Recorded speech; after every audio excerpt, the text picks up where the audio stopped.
All right, welcome to the Daily Deuce. As usual, I'm Dante Webster. And I'm John Webster. And we're here today bringing you some of the most important topics in sports. So the topic that's fresh on everybody's mind is the NBA Finals. So tell me how you think that went. Very competitive series, Dante. I think TV got what it wanted. A lot of drama in the series. You had a lot of strategic moves by both teams. Golden State came out on top, did a great job. LeBron James played one heck of a series, and he backed up, as he said, he is the best player in the NBA, without a doubt. It's just he did not have enough assistance to pull it out. And kudos to the Golden State Warriors. Very good team, a very, very good team. So you said that LeBron James backed up his assertion that he is the best player on the planet. Do you think that means he should have won the Finals MVP award, even though they lost?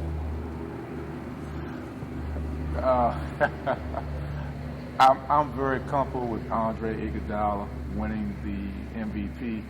He definitely was a valuable piece in the puzzle.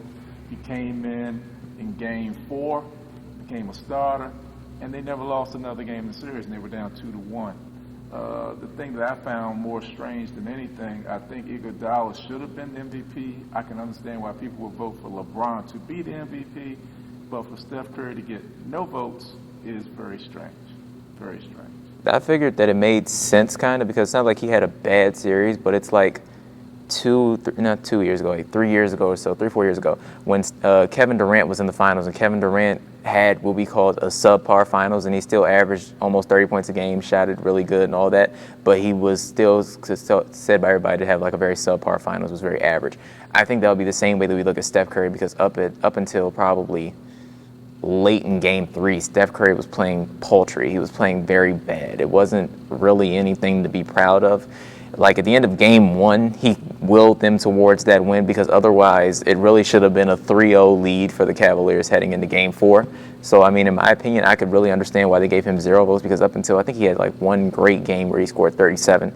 I want to say that was Game 5. But otherwise, it was just average for him. He never really blew me away. Him or Klay Thompson, both all-stars. Neither one of them ever really fully impressed me the whole time. I mean, Steph Curry stepped up later on in the series, but for a substantial portion of the series, it was kind of a lackluster performance. Like people were saying that Dellavedova was putting the straps on him and stuff like that. I don't believe that personally. I thought he was just having a bad series shooting-wise, but then after he saw the ball go in a few times, it just opened up for him eventually.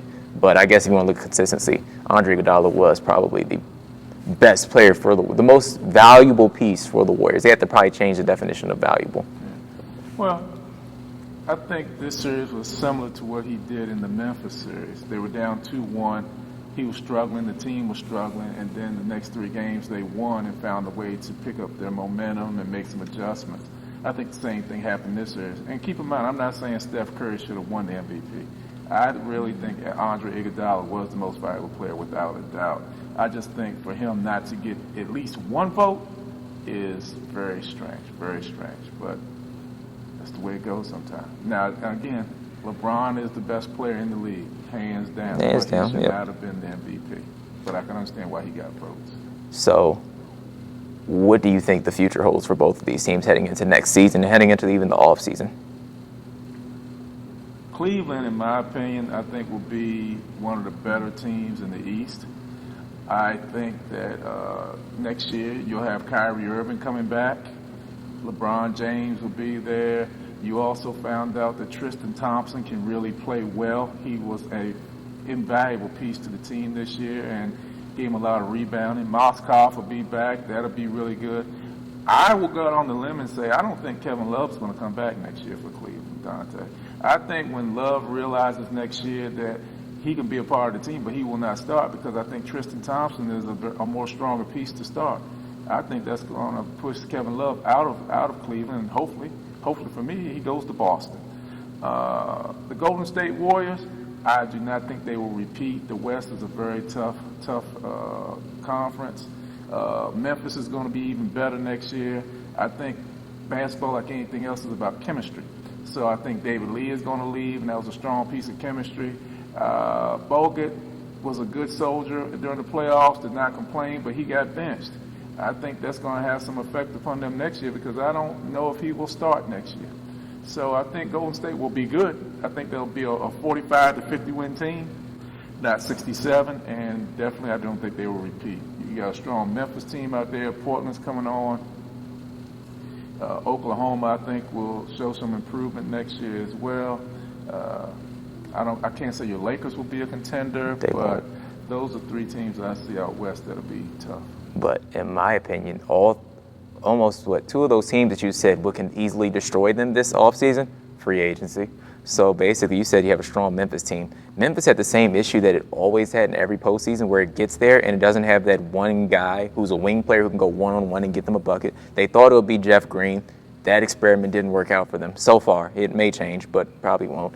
And they have I'm not going to say a strong possibility of losing Marc Gasol, because with all indications, he'll probably re-sign.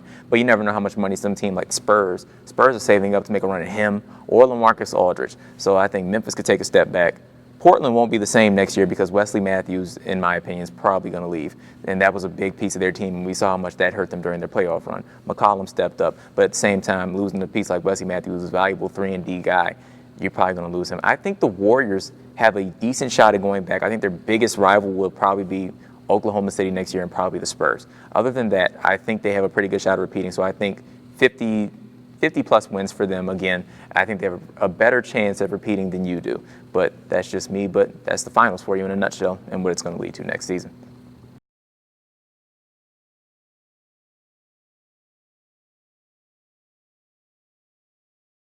The next topic that we have on our list is baseball.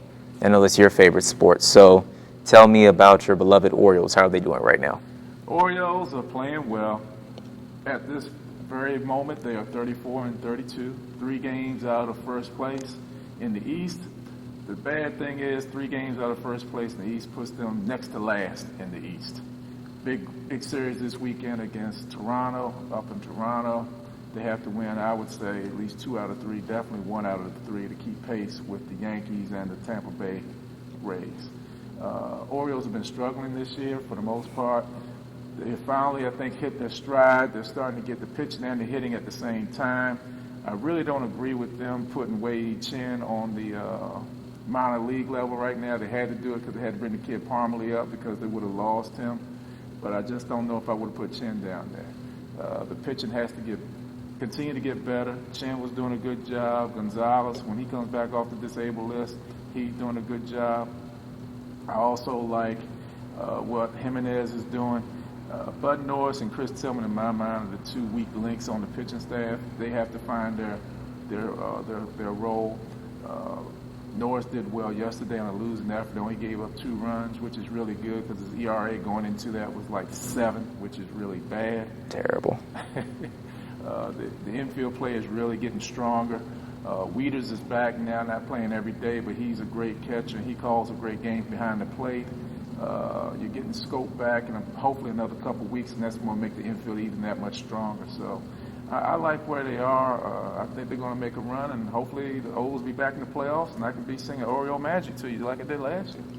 In my opinion, the division is so weak that it's basically anybody's to take minus the Red Sox. Which kind of stinks because that's who I like. So the Red Sox probably won't win it because of just how bad they've been. But otherwise, if you look at the division from top to bottom, it's so weak that basically you say you're only 3 games out, still very takeable for you guys. The Rays have been taking control of the division shorthanded because basically every guy, if you look at it, they've had so many dominant pitchers over the years that they've traded away. They still have a good farm system down there, so they're managing to still be in control of the division. The Yankees, by all indications, are not having a typical Yankee year, but they're still very much so in the mix. So I think the division is so weak that it basically gives you guys a great chance at it because you have experience and you still have the momentum coming off the fact that you won it last year, and you guys are still going to improve even though you lost 2 of your best players in free agency last year. You may be able to go out there and add a piece. So do you think that you'll do that during this season? Add a piece? Well, you and I were talking earlier today. Last year, the Orioles were able to add a piece from Boston, getting Andrew Miller, who I wish they would have kept in the offseason. I'm looking at Boston's staff now because that'd be the most likely place they're going to start having a fire sale. I see Porcello because he can eat up innings, and you may need a pitcher who can eat up innings and not have a high pitch count. A lot of the Orioles pitchers have high pitch counts. But the thing I disagree with you on is you see the glass half empty. You say the American League East is weak. I see it half full. I think the American League East is pretty strong. 4 to 5 teams are above 500, and they all have winning records against the other divisions in the American League. I think that's what happens in the American League East. You have teams who are knocking each other off, and for the most part, all through the beginning of the part of the season, they've been playing each other. So the Orioles have played the Yankees in 3 series already. They played the Red Sox, I think, in 2 or 3 series. They played Tampa Bay in 2 series. 2 of them, 3 series, and 2 of them were in Tampa Bay, and that was supposed to be a home series for the Orioles, which was, I just still don't understand that. That was because of the problems they were having in Baltimore at the time. They had to move the series, and in my mind, that cost the Orioles 3 home games. So I think the American League East is a lot stronger than people give it credit for. A lot of people are saying what you're saying, Dante, it's a weak division, but I think it's a strong division, but what happens, they beat up on each other. It's kind of like in college football at the Southeast Conference. You get a team in the Southeast Conference who loses 2 games, Alabama or whoever, and you think, and they can still qualify for the playoffs because the conference is so strong. I think that's what you have in the American League East. So do you think that if you guys get to the playoffs, you have a strong shot at the World Series this year? Because I look at it as the same issue you had last year where you're still lacking a dominant number 1 guy. In an era where star pitchers are not a dime a dozen, but everybody needs that number 1 guy, that noticeable name. Do you still believe that you guys can win it all without that name at the top of your roster? I agree. I've been saying since last year they need a dominant pitcher. I think all the pitchers the Orioles have are in the wrong position. Tillman is really a number 2. Well, really right now he's a 4 or 5. Your number 1 right now would be Chen or Jimenez right now, in my opinion. I think they do have enough to get there. You look at the other divisions, Kansas City's really tough. That would be another great series if the Orioles got a chance to play them again. 8 All-Stars. Oh, absolutely. Possibly 9 if they can get 1 million votes and get Mike Trout out of the All-Star game. And they'll keep stuff in the ballot box in Kansas City. They'll do their atrocious. part. Continue. Do their part. And again, they play Houston in the American League West is a tough team, but the Orioles match up well with them too. To be honest with you, the only team that really scares me in the American League would be Detroit because of their big hitters, Cabrera and that whole gang of hitters they had. That's the only team that really scares me in the American League, period. So staying on the topic of baseball, Alex Rodriguez got his 2,999th hit yesterday. So that means he is only 1 hit off from joining the prestigious 3,000 hit club, which only has, I believe, 28 members right now. He'd be the 29th. So do you think that the Yankees should acknowledge this milestone? Because you remember when Derek Jeter joined the 3,000 hit club about 2 or 3 years ago, they made a big deal of it. It was a huge thing. He hit a home run for it. That ball probably could have sold for hundreds of thousands of dollars. But do you think that the Yankees should make a big deal of this one on the level of a Derek Jeter? Well, I know you and I differ on this one. I think, in my mind, you have him on the team, and you didn't recognize his 500 home run. It was. I think it was 600. 600, Yeah. but then you didn't recognize the fact. It was 600, but then you didn't recognize the fact that he had just passed. Willie Mays. Yeah, he just passed Willie Mays for 4th all time. You're not recognizing this, and I think in baseball sometimes I think they have a holier-than-thou attitude, and what I mean by that, you won't recognize him for whatever, but then you'll recognize somebody else who may have some other type of difficulties. In my opinion, Dante, he's on your roster, he's on your team. Recognize him. If you don't want to recognize him, and if you want to continue to ostracize him, don't have him on the team. Cut him. But you can't have it both ways. I think you're talking out of both sides of your mouth.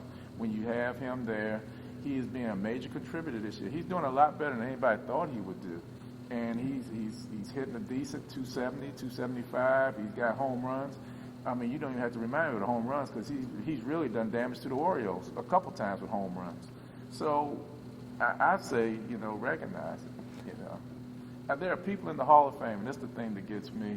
We want to stand on the fact that he is a cheater, and I'll say alleged cheater because I don't know that he cheated, Dante.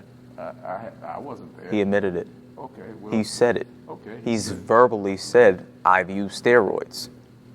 That means we have to discredit at least the home runs that he hit while he was a Texas Ranger. So do you discredit the others who have done something in the Hall of Fame? Yes, if they made it to the Hall of Fame and they've cheated. But there are people in the Hall of Fame right now who cheated. Gaylord Perry threw a spitball. That's cheating. Well, it depends on what your definition of cheating Oh, is. now we're going to go. Well, I mean, I'm just saying. Now But if we're going off the fact of Alex Rodriguez, that would be a guy who used a performance-enhancing drug. Vaseline on your arm is also. Well, yeah, but I'm okay. Yeah, you're absolutely right. So if we're gonna go for there, then let's get him because that's a. But this is a okay. But look at it like this. It stinks, but it is people politics too because David Ortiz has also been accused of steroids in the past. You compare the two. People don't hate David Ortiz. They hate Alex Rodriguez, what type of person he is. So it kind of comes down to, well, what type of person are you anyway? You personally admitted to using steroids. You've been a jerk for most of your career. Your teammates never really loved you or anything like that. So now you basically got a guy who's standing on his own. It's me against the world. But he does still have the backing of the MLB union, one of the strongest unions there is in sports. So he still does. They still have to back him, unfortunately. They have to back him. So, I mean, I'm just looking at it like this. I wouldn't endorse a 3,000 hit, but I wouldn't try to undermine it as much as the Yankees are. I would probably give him a little something, but I mean the whole thing about it comes. Not even going to give him his bonus. I mean, which is terrible. You do have to pay him. Fine, I'll give you that. You have to pay him. Give him on the 600. You're not going to give him on this one. There was something else a couple weeks ago with the Orioles. He was close to as well with RBIs or something. You're not going to give him for that. Cut him. Then cut him instead of trying. You can't cut him because that's a huge contract. Because baseball contracts are unreasonable. Instead of trying to make him quit, which that's what the Yankees are doing, and he's producing. If you don't want him, let him go. I mean, here's the other thing: Barry Bonds. We're talking about steroids. He didn't knowingly take steroids. Yeah, but his hat size went up like 3/8 within his whole career, which is outrageous. It's outrageous. But here's the thing I'll say about Barry Bonds: before these allegations started, he had Hall of Fame numbers. He did. And people want to just concentrate on what he absolutely did. What he did when he was in San Francisco. So if I just give you his Pittsburgh numbers, he was a great player when he was in Pittsburgh. He was a Hall of Fame player in Pittsburgh. I'm not going to knock that. I'm not going to knock that. He had talent when he was in Pittsburgh. And what does a performance-enhancing drug do? It enhances your talent. But if you're going to say that for Barry Bonds, and you're going to say that from that's why Barry Bonds will probably never get into the Hall of Fame either. Then you got to take some people out of the Hall of Fame that are there now. You know how hard it is to get into the Hall of Fame in baseball in general? Yes. You know, like, nobody ever gets 100% of the vote, and you look at some of the guys they have in the Hall of Fame, and none of them get 100% of the vote. Babe Ruth. It's ridiculous. And I'm really trying to figure out what makes a perfect player in baseball if even, like, the top names in the sport can't get 100% of the vote. So why is it such a crime for a performance-enhancing drug in baseball? And then you have the same player in football do it. He'll take a 4-game suspension, and nobody cares, and he comes back and plays, and he's welcome back. It's a good question. I really wish I had the answer to that one, but end of the day, it's a sticky situation. I mean, I'm not completely agreeing with what the Yankees did, but I'm not going to downplay the fact that he has cheated in the past. And this whole era basically has been about cleaning up what happened in the early 2000s, late 90s with steroids, and which made for some of the best baseball to watch in general if you like the home run races, but it just really mucked up the game, and now they're trying to fix it, so you have to do whatever it takes. Unfortunately, he has become the scapegoat for this, which is kind of deservedly so, because he has admitted on steroids, and he is the big name, so you have to go after him, but that's just what happens. So that's been the Daily Deuce for you guys for this week. Anything else that you want to add for it? Thank you for watching us today. Hope you enjoyed the show. Look forward to hearing your comments in the future. Have a great week. And that's our Daily Deuce.